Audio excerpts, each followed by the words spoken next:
Alright, and welcome to another video. And we are back at it. As you can see, got my bag, got my Bluetti, got my fridge and my drinks over there. So we're going to be going to work in about 3.5, 4 hours, I think it is.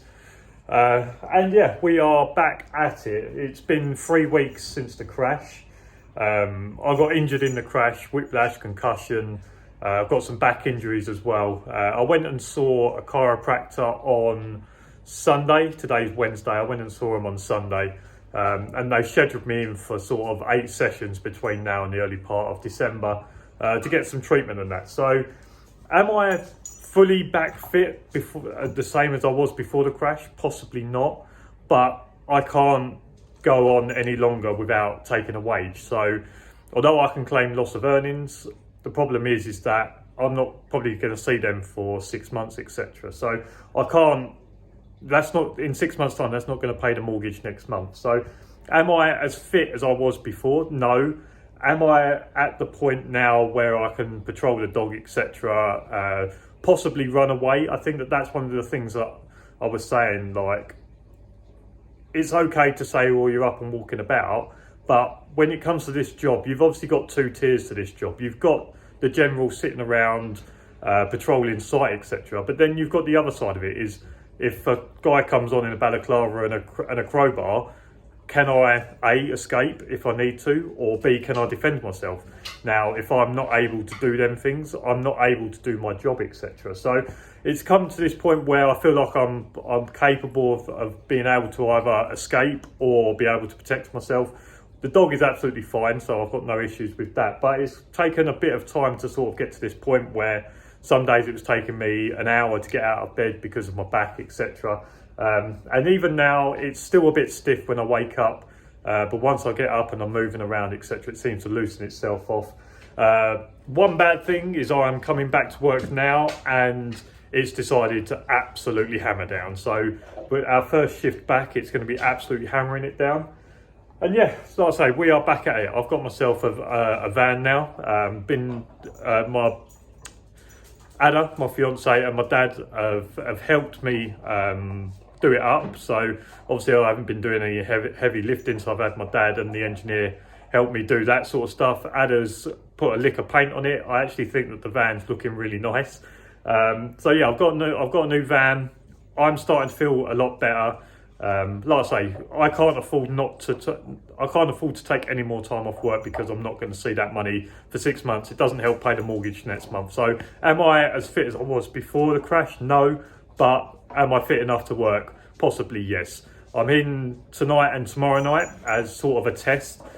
I should be okay. I should get through the shifts, etc. And yeah, like I say, I'll bring you guys along for my first shift back, and maybe we'll talk through some stuff. But as for now, like I say, we've got about 3.5, 4 hours until we're going to shift. So we're just going to chill out, just carry on, get myself ready, make sure I've got everything done. The good thing about this is I've been able to do kind of like a hard reset on me as a dog handler. And that's in terms of I've now given myself enough time to clean everything that I've been wanting to clean. For example, my hoodies, my coats, my bag, etc. Different things like that. I've been able to have a hard reset on stuff that maybe I've not been cleaning as much, like my vest, my stab vest, obviously not the stab proof bit, but like the outer coating. Been able to wash that, because sometimes, like you say, oh, I need to get that washed, need to wash my vest, etc. And before you know it, you're back at work and you haven't done it. So it's been nice to be able to do a hard reset. But also, although it's bad that I've ended up having my van written off and I've lost my van, what it has been good for is over the last 2 years, I've kind of worked out more of what I want from my van. And it's nice to be able to do a hard reset and start again and say, okay, right, this is what I want from my van. I want a slightly bigger van. I want this to be in the van. I want this to be in the van. And it's been nice to do a hard reset. So there are some changes to the van, which is going to be another video. So probably for Patreon this month. So yesterday, the last thing for my van turned up to sort of make it complete. Like I say, with this, you probably change stuff all the time. You see stuff that you want some new stuff, etc. But as for now, I feel like my van is finished in terms of to go back to work, etc. In terms of it being set up properly, it's now finished. So what I'm going to do is I'm going to do a van tour video of my new van. That'll be going up onto Patreon sort of by the end of the month. So as for now, like I say, we're just going to chill out and get ready for work in like 3.5, 4 hours time. So it is absolutely lashing it down.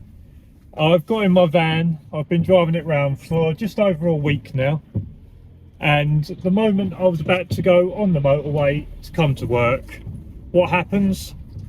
The dashboard lights up like a bloody Christmas tree. A check engine light, a spanner, and then the AdBlue. So my van has waited until I'm going to work to tell me that I'm low on AdBlue.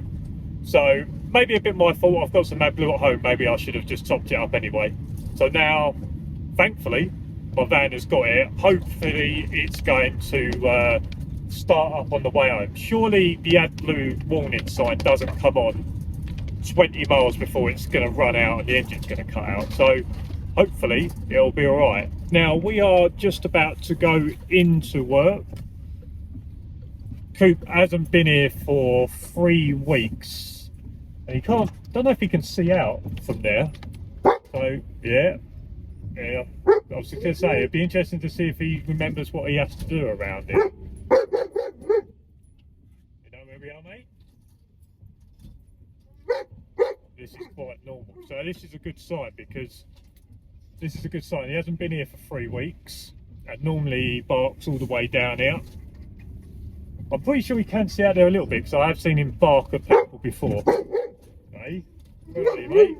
So this is a good sign. He remembers what he is meant to do around here.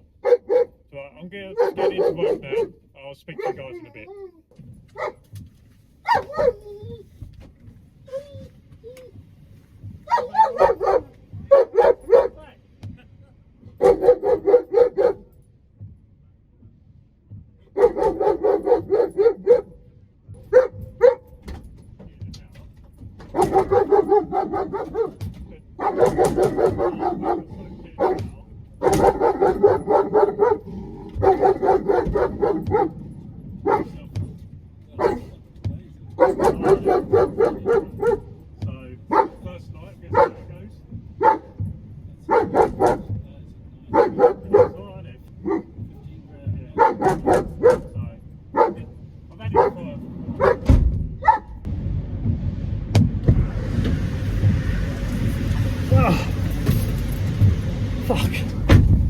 Fucking hell, Doc. That is fucking horrible out there.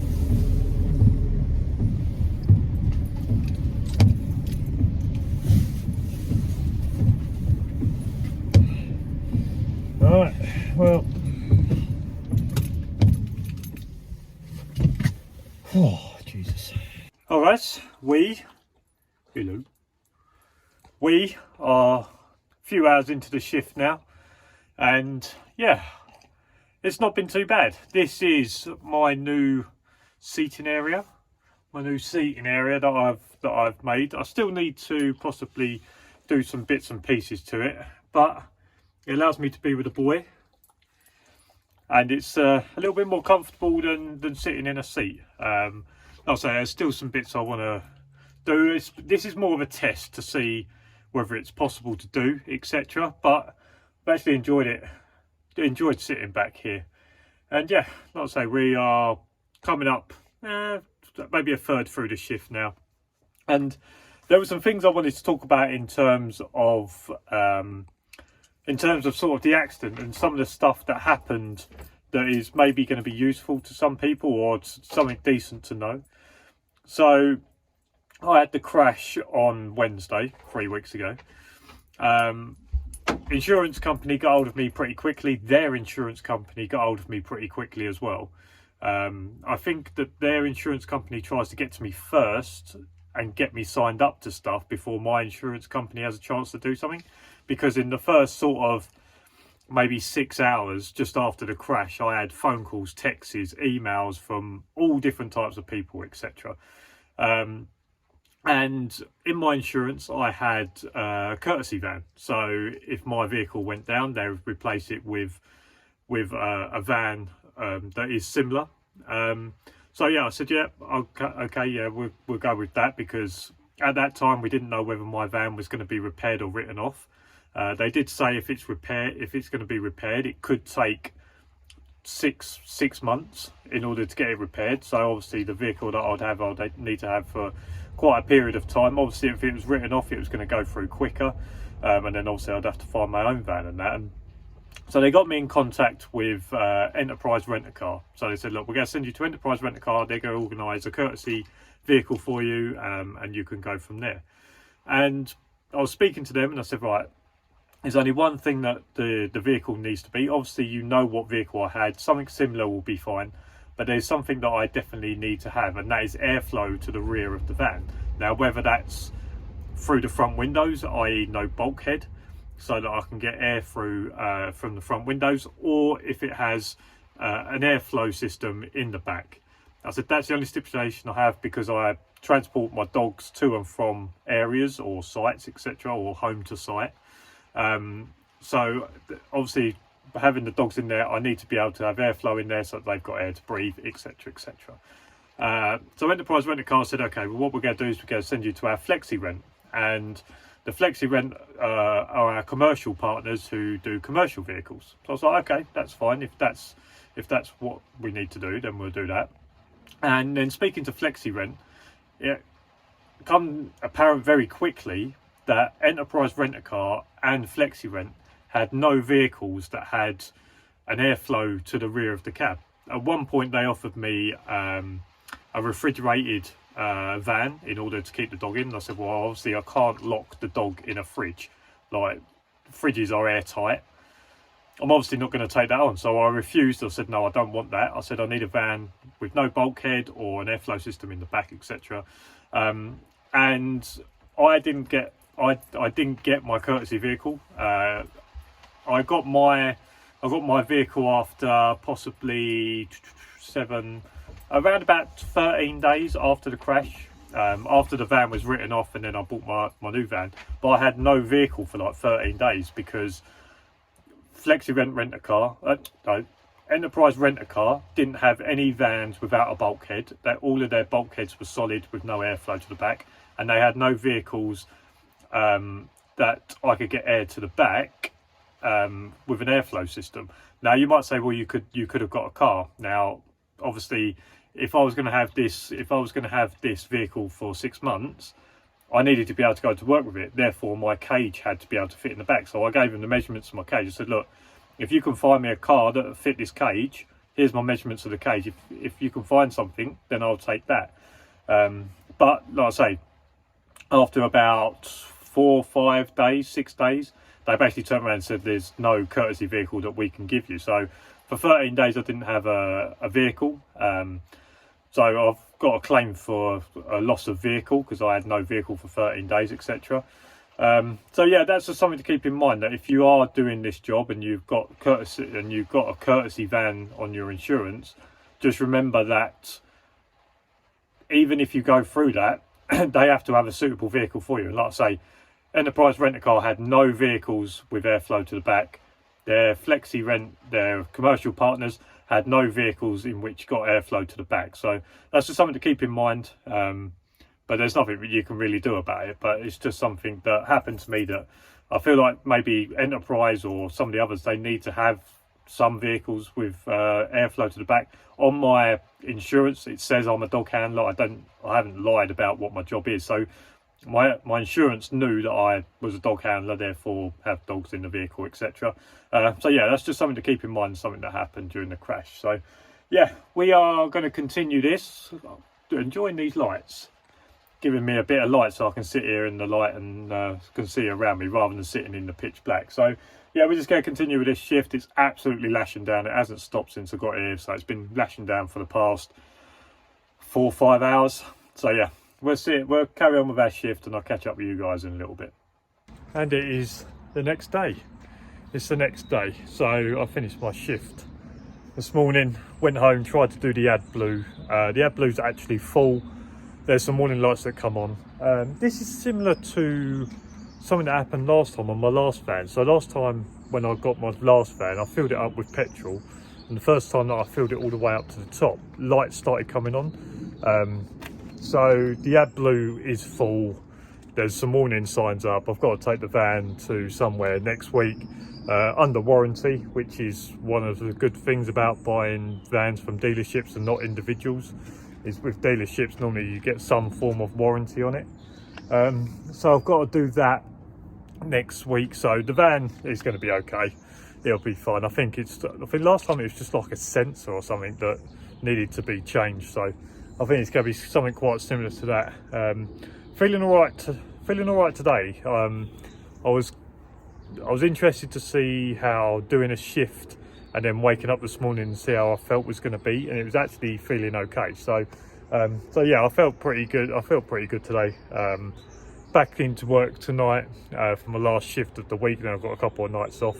Again, like I said, I wanted to come back and do like a couple of shifts before I committed to a week, because if your boss has already sorted out the week of work, ringing him on Monday or Tuesday and saying, look, I'm not coming in for the rest of the week, is a lot harder than if on a Thursday or a Friday I say, oh, by the way, I might not be in the start of next week or whatever it is. It's much easier for them to sort it out the week before on like the Thursday or the Friday than it is on a Monday and a Tuesday. So that's why I wanted to come in and do like a Wednesday, Thursday, so that if there was an issue and I needed to get signed back off, then I would have given them enough time to sort out the week, to sort out next week. But yeah, I feel pretty good. Enjoyed the van. I'm going to try sitting more in the front. So last night I sat more in the back with the dog. I'm actually going to try sitting in the front a little bit more tonight and see what that's like, and then see which one I prefer, whether I prefer sitting in the front at the start and the back at the in like the early hours, or whether I start in the back and then move to the front. I'll see, but I'm gonna try in the front tonight.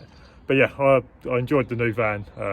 Like I say, I'm going to do a video on the van that's going to go up on Patreon by the end of the month, now that I've sort of got everything, I say ready, but obviously now these warning lights have come up, but it is what it is. So guys, if you like this video, make sure to give it a thumbs up. Subscribe down below for loads more videos. Down in the description is also going to be my Patreon, where you'll see the van video, where I'll talk through everything that I've done with the van, because it was basically a bit of a shell before I started.